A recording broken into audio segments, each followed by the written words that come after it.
Salut à tous, ravi de vous retrouver pour ce nouvel épisode de Ciné, Série et compagnie, l'émission exigeante, sensible et pointue sur le petit et le grand écran.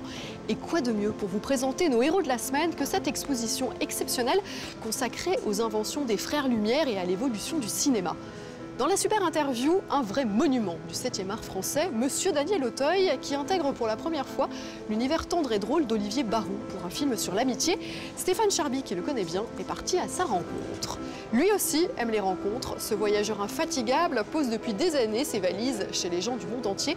Antoine de Maximi nous raconte comment le cinéma l'a aussi fait changer d'air. L'extra interview est signé Charlotte Bloom. Enfin, dans le screen parfait, retour sur l'aventure Discount, un premier film engagé et solidaire qui a été l'un de nos coups de cœur de la saison. Il est signé Louis-Julien Petit, un vrai fan de comédie sociale qui revient sur ses choix de mise en scène et ses inspirations. Tout cela, c'est après les choix d'Isabelle Claire. Si c'est une heure, alors là c'est autre chose.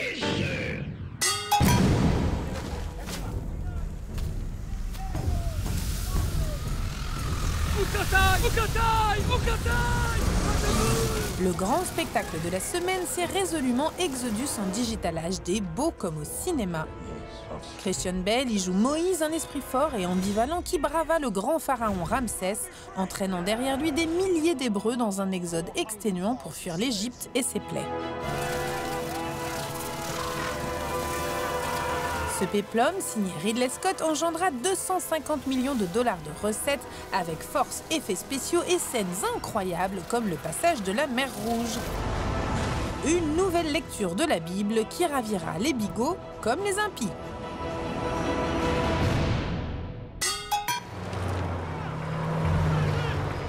What now? Up ahead, there's 1, 2, 3 buildings. Veer left. Carrie. Don't worry, I see them. There should be a door to your left. La bonne nouvelle de la semaine, c'est le retour de Carrie en personnage principal de Homeland, série parano par excellence autour de la politique étrangère américaine concernant la lutte contre le terrorisme. We're hoping you'll be on your best behavior here in Pakistan.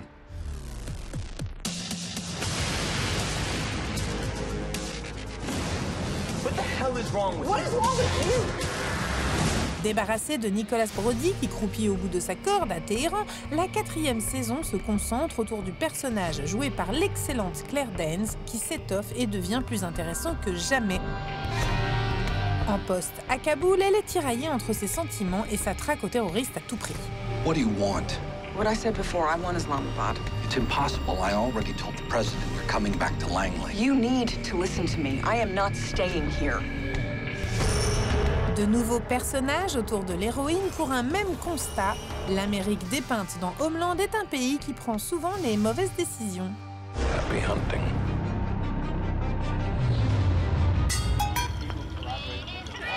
Avec l'énorme succès de son livre, L'histoire populaire des États-Unis, Howard Zinn a radicalement changé le regard des Américains sur eux-mêmes.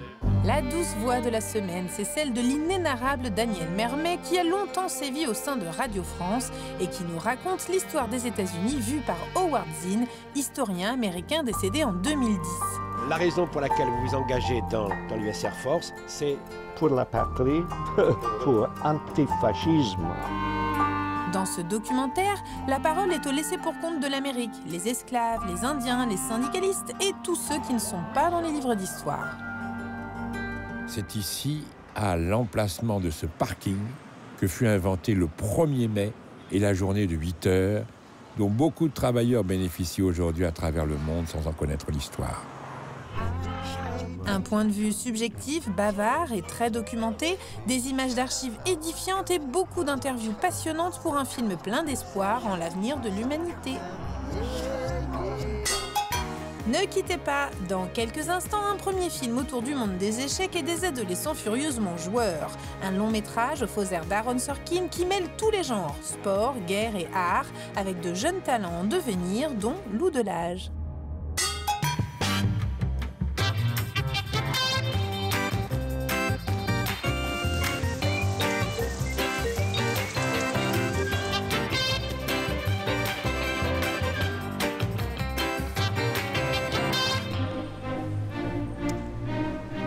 Aujourd'hui, je vous propose une rencontre avec Daniel Auteuil, qui dit grand comédien, dit grand hôtel, mais est-il encore besoin de présenter cet immense acteur? À la manière d'un Bourvil ou d'un Rému, celui qui a visité tous les genres de cinéma revient à l'affiche avec le genre qu'il a fait connaître, la comédie, dans une histoire d'amitié signée Olivier Barou. Daniel Auteuil serait-il le camarade idéal que nous souhaitons tous avoir, capable de nous émouvoir comme de nous faire rire, mystérieux et spirituel? Amitié, mode d'emploi, c'est parti. Les amis, je vous présente notre bateau, le Scolapasta. Waouh! Ah, c'est des beaux, hein. Oh, bah, dis donc, t'as le sens de l'accueil, toi. T'es bien installé? Magnifique. Et elle a quel âge, Daphné? Elle a 34 ans. Ah oui. Mon premier, c'était un vieux, il avait 20 ans de plus que moi. Bah, comme moi et Richard, tiens. Ah non, pas si vieux. Je voulais vous demander si on faisait plutôt une interview cinéma ou une interview amitié. Pourquoi on est amis? Non, parce que le film s'intitule Entre amis. Je me suis dit... Ça les pourrait... deux, c'est bien, parce que l'amitié et le travail sont souvent liés, vous savez.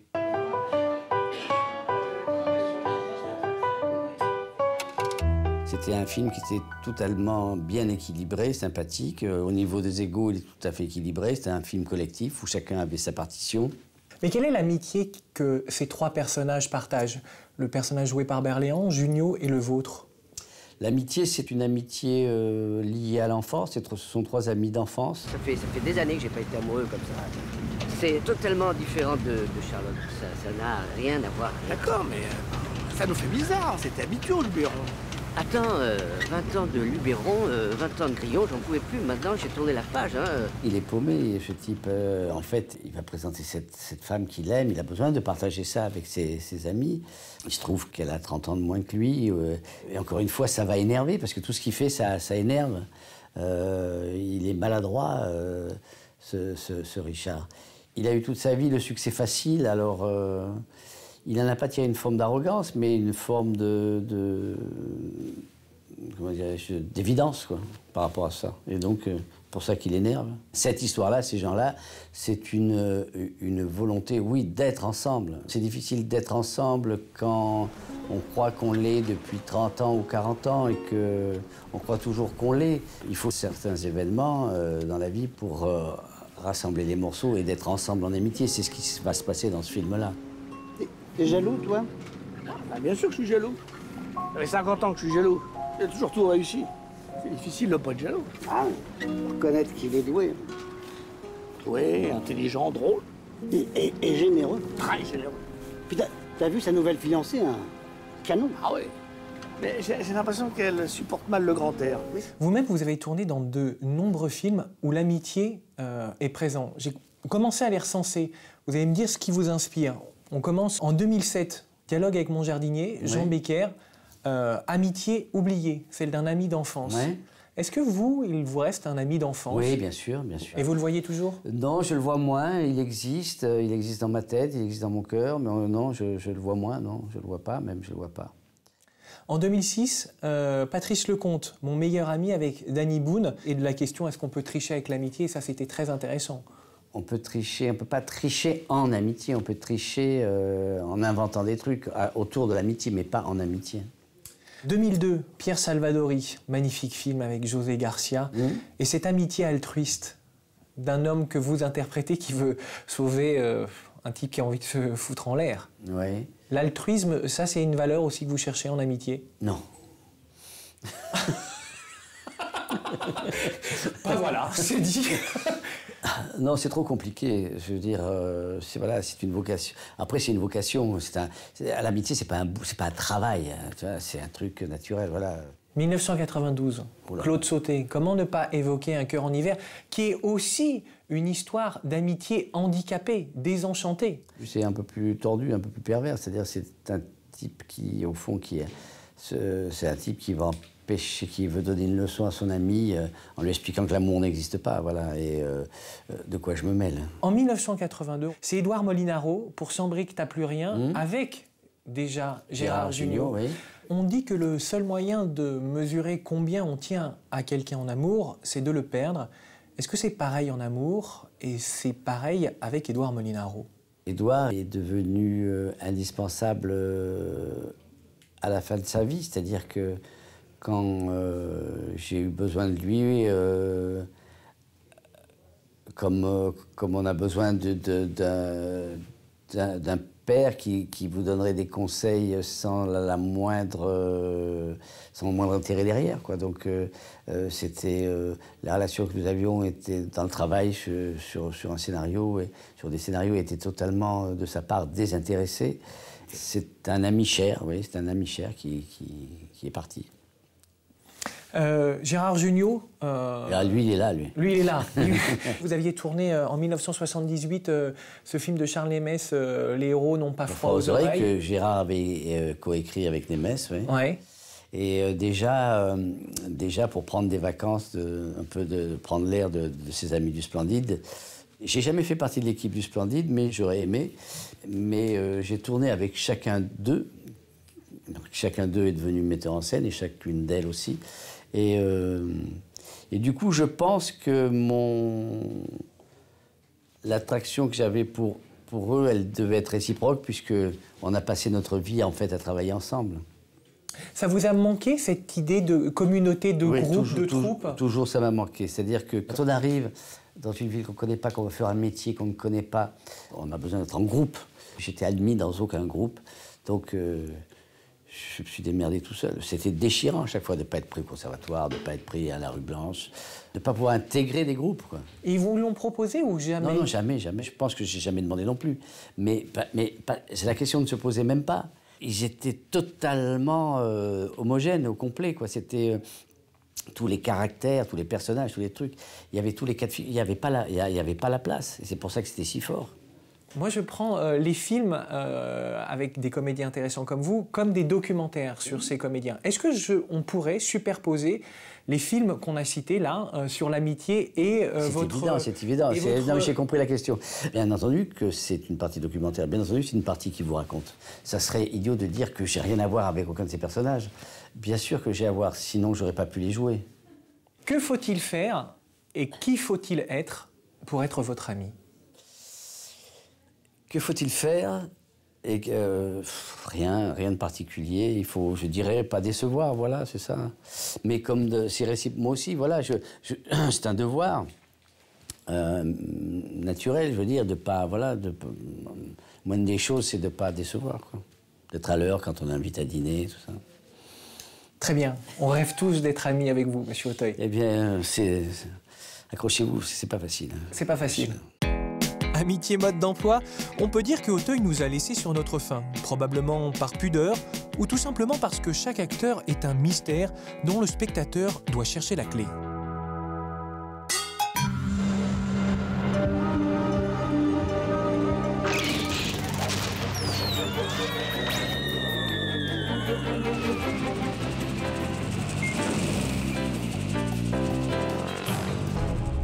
Cette semaine, dans Le Détail qui tue, nous nous penchons sur un phénomène qui envahit nos séries, les nouveaux méchants. Pour comprendre ce profil ambigu et passionnant, nous avons fait appel à François Jost, professeur à la Sorbonne Nouvelle, où il dirige le laboratoire Communication, Information, Médias et le Centre d'études sur l'image et le son médiatique.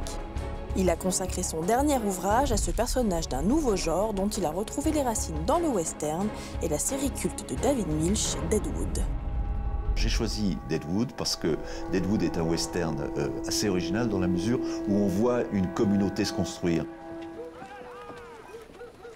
Messages from invisible sources, or what some people think of as progress. Well, ain't the heathens use smoke signals all through recorded history? How's that a fucking recommendation? Je voulais montrer comment, quand cette communauté qui se fait dans le sang au 19e commence à se déliter et comment elle se délite au 20e siècle, ça donne un certain type de méchants qui commettent des crimes parce que les institutions ne sont plus capables de protéger les citoyens. Ces institutions dont parle François Jost, c'est notamment la justice qui laisse des criminels en liberté. Une situation à laquelle Dexter a voulu remédier à sa façon pendant 8 saisons. Il y a une scène clé dans Dexter qui est une scène où son père se met en colère parce qu'un des criminels qui le poursuivait a été relâché pour une faute de frappe. À partir de ce moment-là, il dit c'est pas possible, il faut que tu retrouves des gens qui échappent aux institutions. Et donc d'une certaine façon, on se retrouve avec par exemple une série comme Dexter dans un univers qui n'est pas complètement éloigné de celui du western. Dexter, d'une certaine façon, continue exactement la mission, j'allais dire, des good bad guys que sont les cow-boys qui tuent les méchants.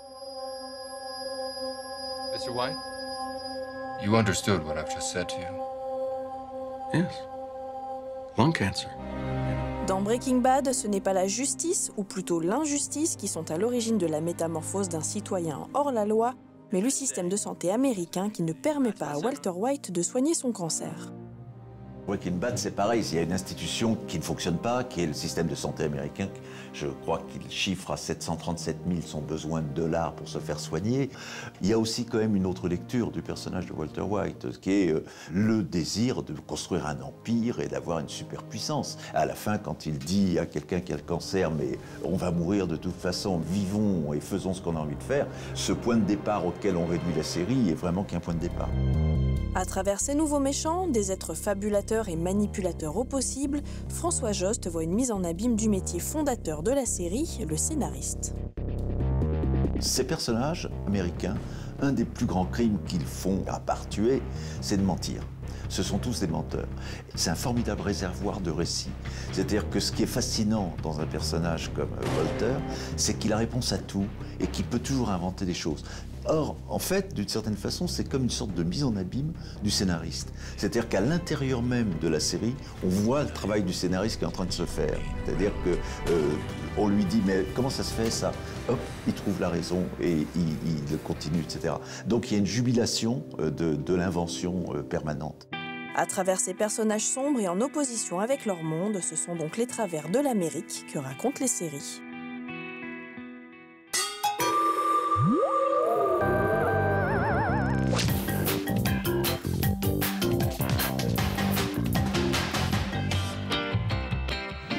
Cette semaine, l'invité de l'Extra Interview est un grand voyageur. À l'occasion de la sortie du second ouvrage consacré à son émission « J'irai dormir chez vous », Antoine de Maximi nous parle avec passion du cinéma, un art qu'il aime regarder et étudier, et nous explique pourquoi les séries, c'est vraiment pas pour lui. Pour le commun des mortels, le cinéma, c'est un moyen de s'évader. Or vous, vous êtes toujours en évasion. Donc oui. Du coup, je me demande bien à quoi ça vous sert. À m'évader.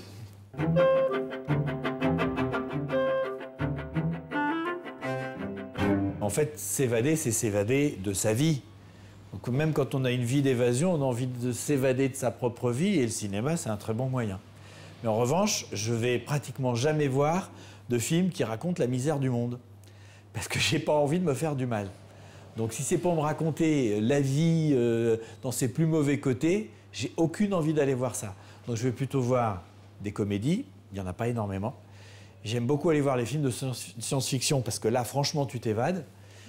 Et des films d'aventure quand il y en a, voilà. Et puis sinon, quand même, toutes sortes de films. Mais ceux qui vraiment me font m'évader, c'est ces registres-là. Moi, j'ai quasi jamais travaillé dans le cinéma. J'ai toujours travaillé dans la télé. Mais ça vous a toujours attiré? Mais ça m'a toujours attiré. D'ailleurs, le premier film que j'ai fait, j'avais même pas 13 ans, j'avais 12 ans et quelques, avec mon cousin, c'est un film, on pourrait dire de cinéma, pour plusieurs raisons. D'abord parce que c'est de la pellicule, c'est du Super 8. Et deuxième raison, c'était une histoire avec un scénario totalement improvisé, mais avec une histoire et des comédiens, c'était nous. Vous lui racontez des histoires? Oui. Est-ce que vous arrivez à vous souvenir de vos premiers grands moments de cinéma? Un grand souvenir de cinéma, probablement pas le seul, mais c'est La Guerre des Étoiles, le premier qui est sorti, parce que le mec, lui, il est parti ailleurs. Des films de science-fiction, il y en avait. Mais sincèrement, lui, il a ouvert une porte aussi, Lucas. Parce qu'on a eu un film de science-fiction et de cap et d'épée. Ouais, c'est vrai. Il n'y avait pas ça. Il a inventé quelque chose. Il a ouvert une porte. De cap et de sabre, quoi. Ouais, laser. Mais c'était génial. Et c'est quelque chose de familial pour vous, le cinéma? Mes parents n'y allaient pas tellement. Non, pas énormément. Moi, j'y suis allé beaucoup à une époque, avant qu'il y ait les cartes cinéma. Un jour, j'avais quoi, les 22, 24 ans, je me suis dit, bon, je veux comprendre des choses dans le cinéma, je veux comprendre. C'est vraiment une démarche d'analyse. Vous étudiez, hein? Voilà, je veux étudier, je veux comprendre. Je veux comprendre pourquoi il y a des films qui marchent et d'autres qui ne marchent pas. Je ne suis pas encore 100% sûr d'avoir compris, mais j'ai bien dégrossi le truc. Et donc, j'ai décidé, à partir d'aujourd'hui, le cinéma est gratuit. Ça ne veut rien dire. Mais ça veut dire j'y vais tout le temps. Je m'étais comme voté un budget. Donc, je pouvais y aller tant que je voulais. Je comptais plus. Je suis allé au cinéma entre 4 et 8 fois par semaine pendant 1 an, en allant voir tout, n'importe comment. Je ne cherchais pas. Je n'avais pas de stratégie. Et en fait, je pense avoir compris une seule chose. Pourquoi un film marche ou marche pas, je me suis aperçu qu'il y avait un truc très important, c'était la cohérence. Il fallait que ça soit cohérent. Tu peux faire un film qui raconte une histoire complètement surréaliste, qui a l'air sans queue ni tête, il faut qu'elle soit cohérente. Et à ce moment-là, tu peux emmener les gens. Vous avez pratiqué quasiment tous les métiers du cinéma? Ouais, enfin, c'était plutôt télévision. Oui, mais il n'empêche que vous faites de la réalisation, du cadre, du montage, du son. Finalement, vous avez toujours été rattaché de près ou de loin à cet art-là. So you see it's rolling, you look on this, you maybe go a little bit back, yes? Oh putain. Ça va rentrer. I like how you talk to yourself. I'm not talking to myself. You see there is a camera here. Oh, that's cool. This is a microphone. And this is another camera here. You could talk in that one and then... You talk in this one. Yes. Moi, j'ai un but, c'est de faire un film. Ça, je l'oublie jamais. Si je rencontre une personne, pendant que je vis cette rencontre, qui est totalement improvisée, je pense à la réalisation et la construction générale du documentaire. Et par exemple, si cette personne a le même profil qu'une autre avec laquelle j'ai une bonne séquence, eh ben, je ne vais pas continuer. Parce que je sais qu'au montage, je vais me retrouver à choisir entre 2 personnes. Or, j'ai déjà une bonne séquence avec ce type de personne-là. Eh ben, je vais abréger. Voilà. C'est en ce sens que j'ai quand même un but, qui est de faire un film qui tienne la route. Et c'est pas la peine que je m'épuise sur une séquence qui, je sais a priori que je vais l'écarter. Est-ce qu'il y a des réalisateurs dont vous vous sentez proche ou qui pourraient peut-être pas vous inspirer, mais auxquels vous pensez ou que vous suivez? Ouais, en fiction. Il y a Tim Burton, parce que je pense qu'il doit être très carré, mais très fantaisiste et déjanté, mais je le connais pas.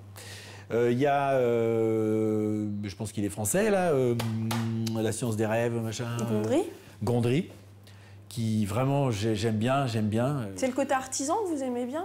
Je pense que j'aime ce côté artisan. Je pense que j'aime cette espèce de côté aussi très... ne pas se prendre au sérieux. Mais je pense qu'il est sérieux. Je le connais pas non plus. Mais je pense que c'est probablement un gros bosseur. Et je pense qu'il doit avoir une vraie rigueur. La fantaisie, en fait, ça marche bien avec de la rigueur, je trouve. C'est-à-dire que c'est ce qui t'empêche de passer de la fantaisie au n'importe quoi. Et n'importe quoi, ça marche pas. On va parler de séries un petit peu. Oui, les séries. On a commencé à en parler en off, on peut être un peu honnête. Et c'est pas votre truc. Hein. Non, c'est pas mon truc, mais du tout. Alors, pour une raison très simple, je me fiche de savoir qu'il y ait des séries qui soient très bonnes. Moi, j'ai un problème avec le système de la série. Parce que, justement, j'ai commencé à en regarder une dont on me disait qu'elle était très bonne. C'était Prison Break. Ah, on vous a eu sur ce coup-là. Non, on m'a pas eu du tout, parce que je suis rentré dedans. Non, mais c'est pas une bonne série. Mais le problème, il n'est pas là. Le problème, il n'est pas qu'elle soit bonne ou mauvaise. À la limite, je m'en fous. C'est pas ça. J'étais parti en voyage et je savais, enfin, c'était pour les JO de Pékin. Donc, je savais que j'allais avoir pas mal de temps.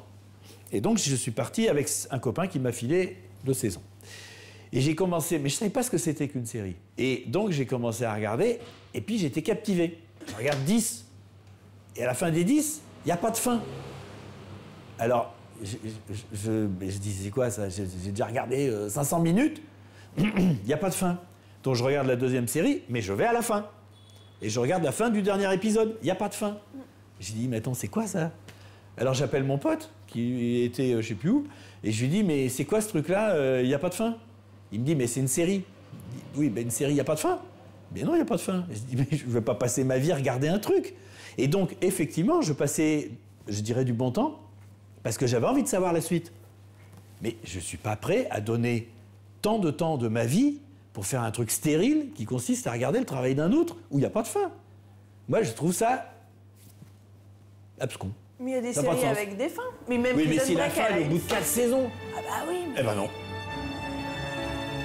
certes, les séries ne passeront pas par Antoine de Maximi, mais ses envies de cinéma, non pas en tant que spectateur, mais en tant qu'acteur ou réalisateur, sont bien là. À suivre. Dans quelques instants, rendez-vous dans le screen parfait avec Louis-Julien Petit. Ce réalisateur de 31 ans signait il y a quelques mois Discount, une comédie sociale étonnante à plusieurs égards. Un financement participatif, la première bande-annonce solidaire dont les recettes publicitaires ont été reversées au Resto du Cœur et une critique enthousiaste. Retour sur l'un de nos grands coups de cœur de la saison, juste après la fin de la sélection d'Isabelle Claire.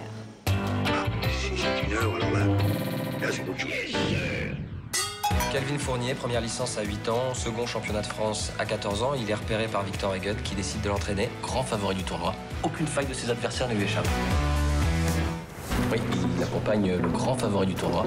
Un air pop résolument américain, un sujet original mais casse-gueule, un casting frais et une réalisation solide, c'est le tournoi et c'est la bonne surprise de la semaine. L'histoire d'un jeune champion d'échecs fermé et obtus qui découvre la vie, la vraie, grâce à un adversaire inattendu. Mais aussi l'histoire d'une réalisatrice rompue à l'exercice de l'écriture télé qui a su rendre cinématographique un jeu de société séculaire et transformer les scènes de tournoi en véritable ring de boxe grâce à sa vision du cinéma. J'ai rencontré des joueurs d'échecs un jour par hasard. Et en fait, les gens que j'ai rencontrés étaient des espèces de rockstars complètement déchirés qui étaient capables de faire des trucs assez dingues, puisque jouer avec un bandeau sur les yeux contre 10 personnes, c'est fou. D4. D5. C4.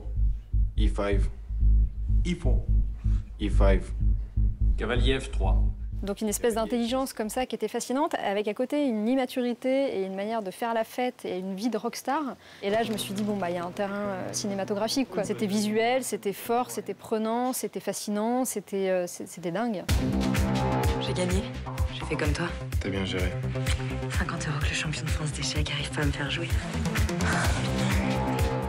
What? I love this game! Are you ready? Tu me dois 50 €. L'idée, c'était de prendre le contre-pied de ce qu'on peut avoir comme image des échecs, justement, dans l'inconscient collectif. C'est très lié à la guerre froide, c'est très politique, c'est quelque chose de très adulte. À la folie aussi, par Zweig. Pour moi, c'était autre chose que je voyais. C'était un truc de jeunesse, de ludopathie, de gens qui sont obsédés par le jeu, qui jouent tout le temps, qui sont des grands enfants à tout jamais, en fait. Qu'est-ce que tu veux qu'on fasse d'autre? T'as arrêté ma tupe au bout de 2 jours, j'ai aucun diplôme. Tu nous vois avec un patron, un boulot, un chien, un crédit. On sait même pas se faire cuire un œuf. Mon chef opérateur, quand on a commencé à travailler ensemble, alors lui, il sortait de Party Girl, qui avait la caméra d'or. Et moi, j'ai commencé à lui montrer des bouts de Social Network et de Harry Potter pour lui montrer les plans que je voulais.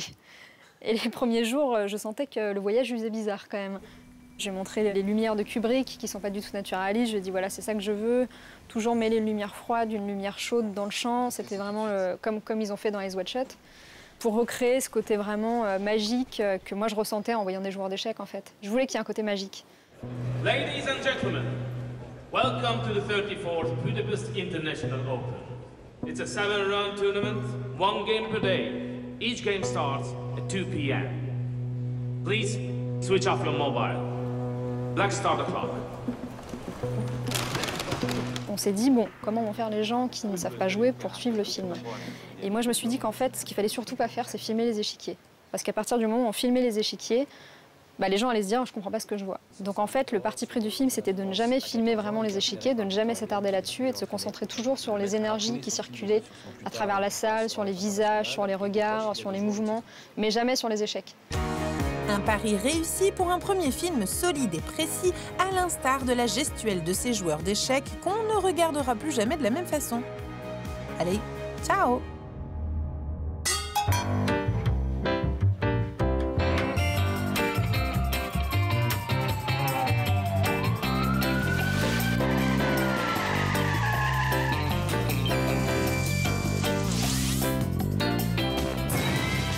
Chaque semaine, dans le Screen Parfait, un réalisateur partage avec nous ses choix de mise en scène et par là même entrouvre pour nous les portes de son univers. Aujourd'hui, rencontre avec Louis-Julien Petit. Son premier long métrage, Discount, avait notamment reçu le prix du public à Angoulême et lors de sa sortie avait été salué par la critique unanime. L'histoire, c'est le combat d'employés d'un supermarché contre le gaspillage alimentaire et le culte du profit. Une comédie sociale généreuse, doublée d'un appel à la rébellion positive. Alors, Louis-Julien Petit, cinéaste engagé? Faire un film, c'est déjà militant. Solidaire. Solidaire. Et c'est le propos qui rassemble, en fait. Qui rassemble ou qui divise, mais en tout cas qui crée un débat. L'idée, c'est pas de juger, hein. C'est pas d'être moralisateur, c'est pas d'accuser, c'est de réfléchir. Louis-Julien Petit le sait depuis ses 13 ans, quand il sera grand, il fera du cinéma. Dans le cadre du lycée, il se rend même au Festival de Cannes où il sert de cavalier à Rosanna Arquette pour la célèbre montée des marches. Diplômé d'une école de réalisation, il signe son premier court-métrage à 21 ans et accède au plateau de grosses productions internationales comme Inception de Christopher Nolan ou Hugo Cabret de Martin Scorsese. À l'époque, il participe à la gestion des figurants. Ce bon élève occupe différents postes d'assistant metteur en scène et collabore ainsi avec Xavier Giannoli et Stéphane Frears, dont il partage le goût pour le cinéma social. Un goût qu'il affirme donc avec son premier long métrage, Discount, inspiré par des blogs de caissières de supermarchés et par la mésaventure de l'une d'entre elles, accusée d'avoir volé des coupons de réduction. Bon, Christiane, on va être clair, je ne veux pas vous prendre en traître. Je ne sais pas exactement quand les nouvelles caisses automatiques vont arriver, mais vous êtes une de nos plus anciennes ici. Il me paraît donc logique que vous soyez une des premières à partir. Mais ne vous inquiétez pas, rien n'est fait, je garderai les meilleurs d'entre vous. Souvent dans les comédies sociales, justement, ou dans les films, les drames, c'est un peu la misère au miséreux, c'est un peu misérabiliste. Moi, j'aime pas ça. Je trouve que la vie, la société est plus complexe que ça. Et surtout, tout n'est pas si manichéen. Ce discount, c'est une mine d'or. Imaginez qu'on puisse prendre de la marchandise pour créer notre magasin. Notre discount à nous. Tu veux qu'on vole? Non, j'ai pas dit voler, j'ai dit prendre. On sent qu'il y a vraiment à la fois une recherche et en même temps une volonté de saisir l'instant, puisque vous avez des acteurs pros, mais aussi des figurants du coin, je crois. Ouais. Donc il faut arriver à marier ça quand même, à marier en une fait, mise en scène travaillée et la spontanéité qu'on a envie de Voilà, saisir. mais on se marrait beaucoup parce qu'on n'arrivait jamais dans la séquence avec la même mise en scène. C'est-à-dire que j'avais envie de varier ça pour qu'il y ait une mise en scène assez nerveuse et qu'on soit assez surpris à chaque séquence. Il n'y a rien de pire pour moi quand je vais au cinéma et que je pense à ma liste de courses, quoi. Voilà. C'est qu'à un moment donné, on appelle ça le ventre mou. C'est à un moment donné, on décroche. On se dit, ah merde, qu'est-ce que je suis en train de voir, en fait? Ça, c'est dur pour moi. Moi, j'aime bien rentrer par un montage alterné pour mêler le son et l'image. Pour que le spectateur rentre dans l'histoire tout de suite. J'ai envie de montrer l'univers carcéral, que ce soit par le son et par l'image, et surtout montrer un décompte. Ouverture du magasin dans 10, 9, 8, 7, 6, 5, 4, 3, 2, 1. Ouverture. J'avais envie d'un réalisme esthétique. Je ne vais pas les citer, mais des films sur la grande distribution, il y en a eu pas mal. Et esthétiquement, c'est pas des choses que je recherchais. Moi, je recherchais des décors, par exemple, très épurés, un peu à la Jacques Tati. Et puis, on cherchait des références, franchement, anglaises. Voilà. On peut le voir dans le discount, il y a des étalages de produits qui n'existent pas, il n'y a aucun prix, par exemple.